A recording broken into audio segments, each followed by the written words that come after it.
Okay, thank you, Mas Erwin, for giving your time to share your knowledge, your experience about board game to our workshop. First of all, I would like to introduce Mas Erwin, but wait, I will share something. Okay, I hope everyone can see. Erwin J. Skripsiadi is CEO and Creative Director of PT Home Pimpa Riang Gembira or Home Pimpa Group. He born Salatiga on 24 July 1981, and with his last education is Master of Arts. In the board game industry, Erwin is one of the pioneers and founding fathers. He was involved in the birth of APIBGI, Associations of Indonesian Board Game Activists, and he also manifests his love for board game by opening the board game library. Okay, Mas Erwin, time is yours. Okay, can everybody see my presentation? Yeah, let's look good. Okay.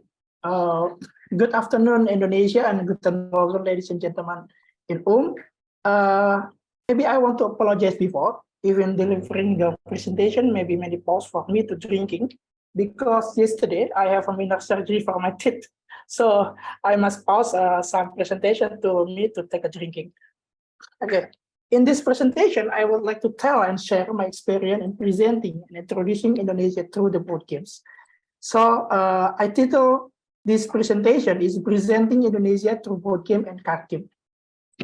Okay, let me introduce myself. My name is Erwin. I'm CEO and founder of Home Pimpa Riang Gembira. We have several brands. We have Home Pimpa, book and games, games publisher for educational and family themes with simple and light-pack games. Besides that, we have Little Explorer Academy. It's for children development. We have a board game library. Pak Irwan said that board game library is the biggest board game library in Indonesia. We have 100,000 board game collection. So we can use it as a reference to develop many games. And also we have Archipelago Games. This is brand for our game with complex gameplay and story. And all of this game based on Indonesian culture. Why we make Indonesian culture, I will tell you later in my next presentation. And this one is Archipelago game. This is the brand for our game with complex gameplay and story. And all of this game based on Indonesian culture. Okay, next. So maybe the first question is, in digital era, why board game? Why we develop and we publish board game? Actually, when I first returned to Solo, I want to create a digital board game studio.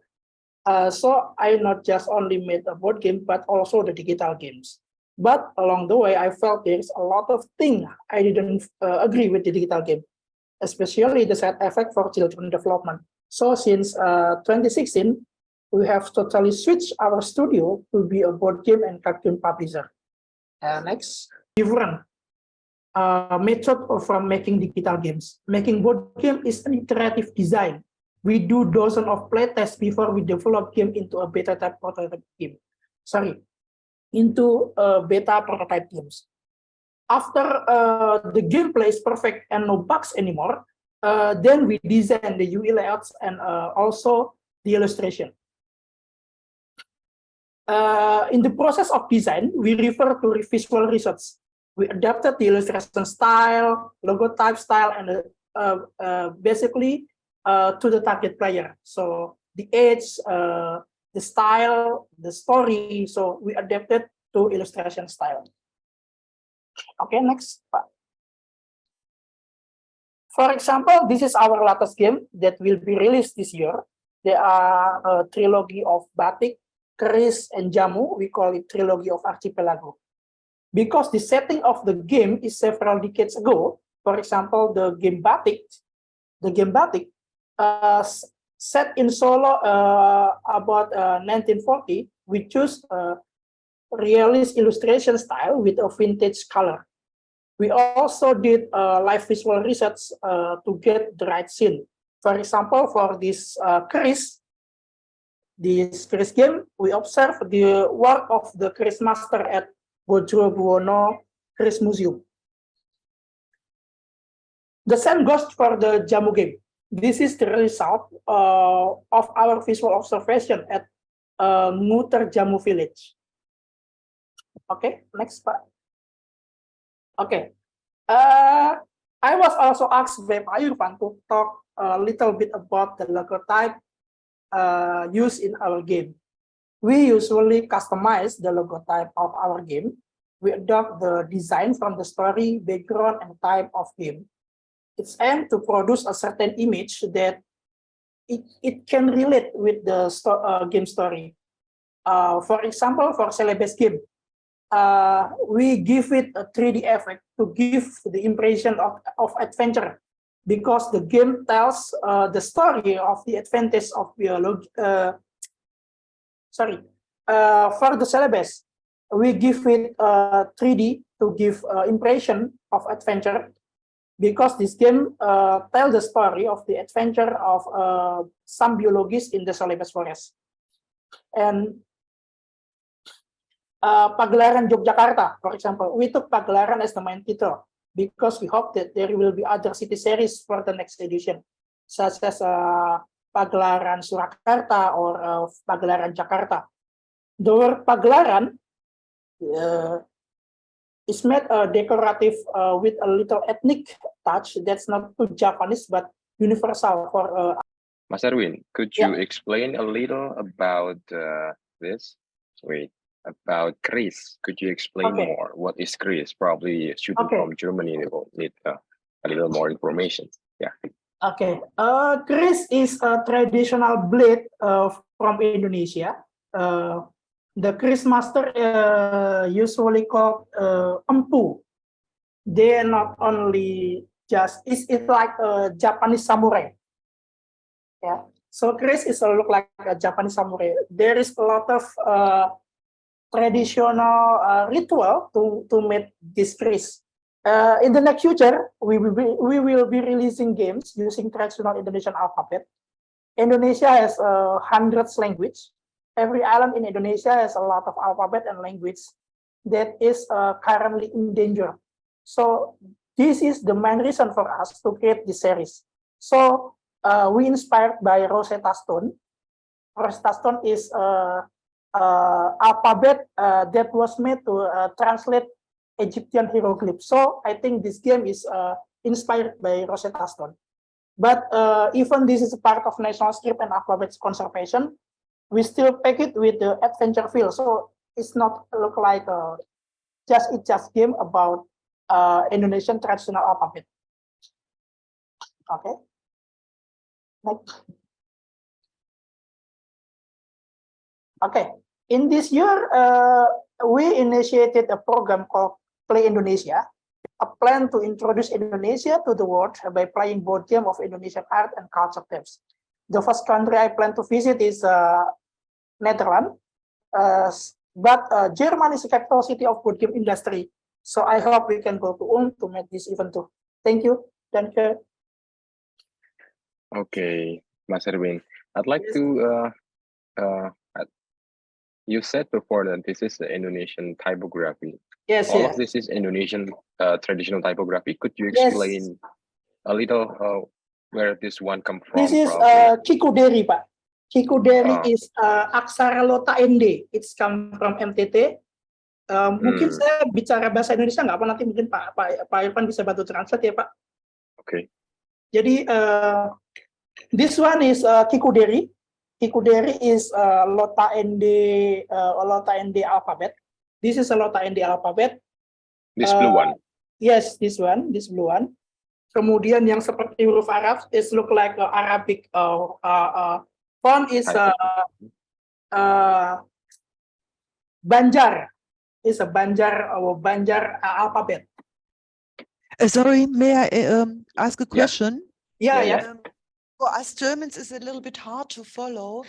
am I right that the origin of all the fonts on this screen have the same background, Javanese script? Is that correct? So all these fonts basically come from Javanese script, but you transferred and you changed them with your creation, fantasy, and so on. But the background is Javanese script. Is that correct? Oh, no.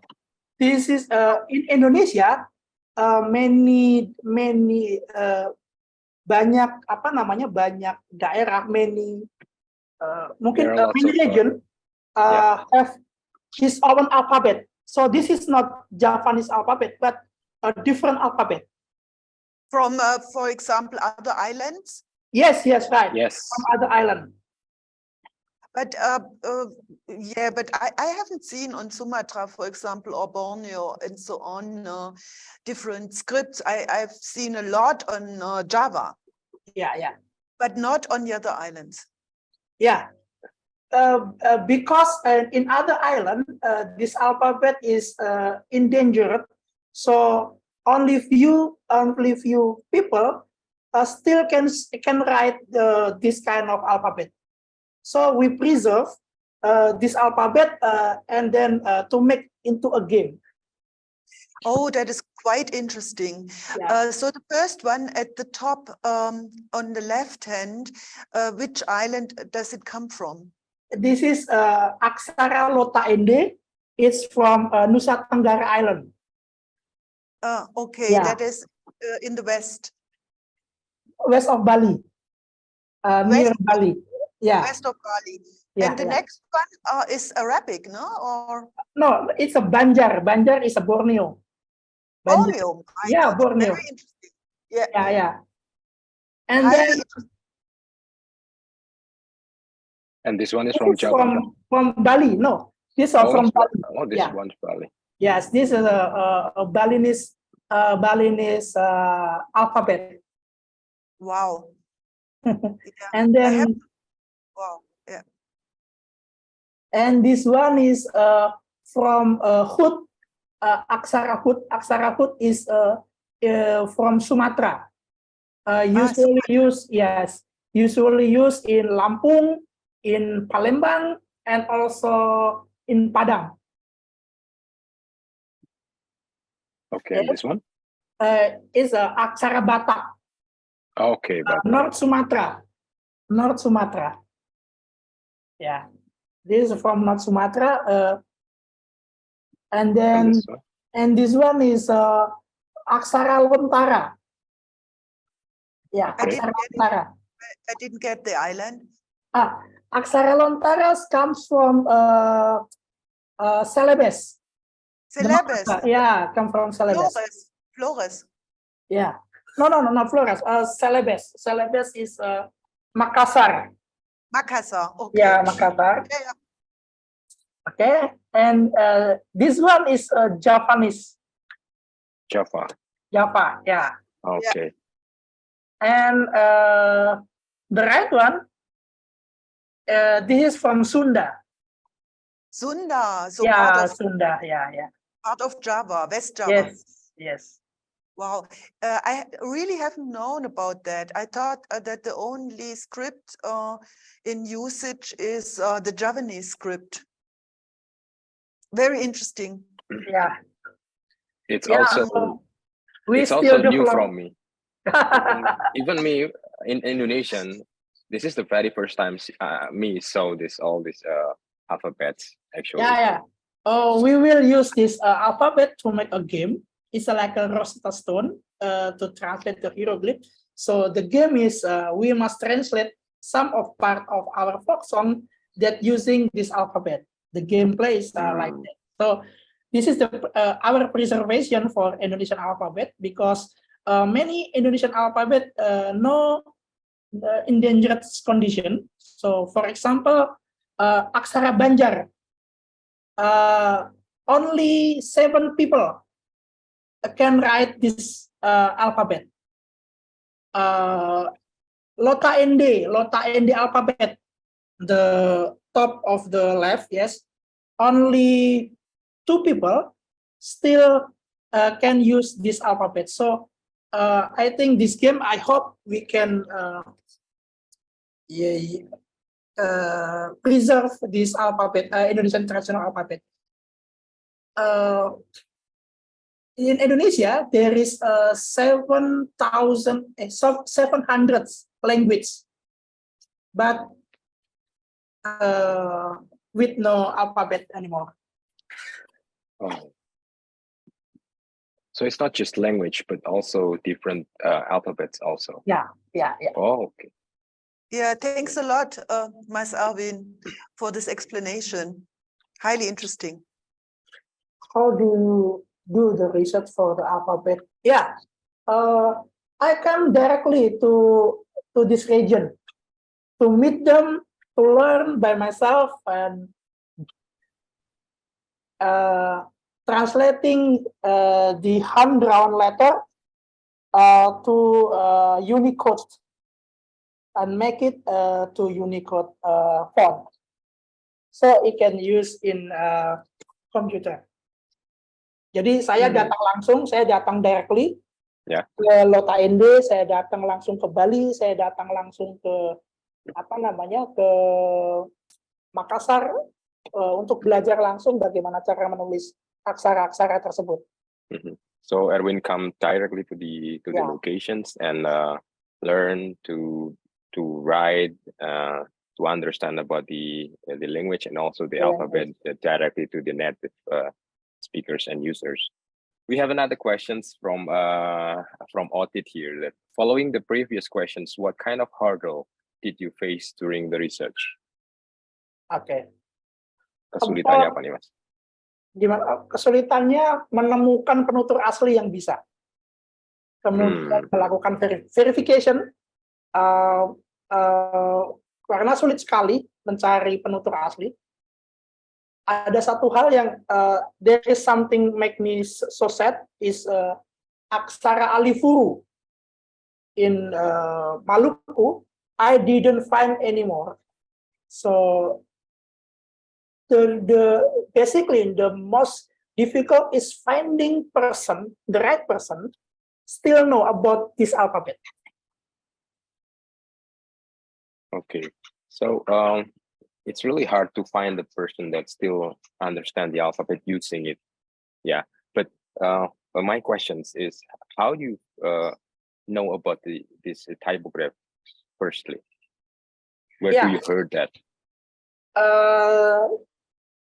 I read some of document in Pusat Bahasa in Indonesia. They have Pusat Bahasa.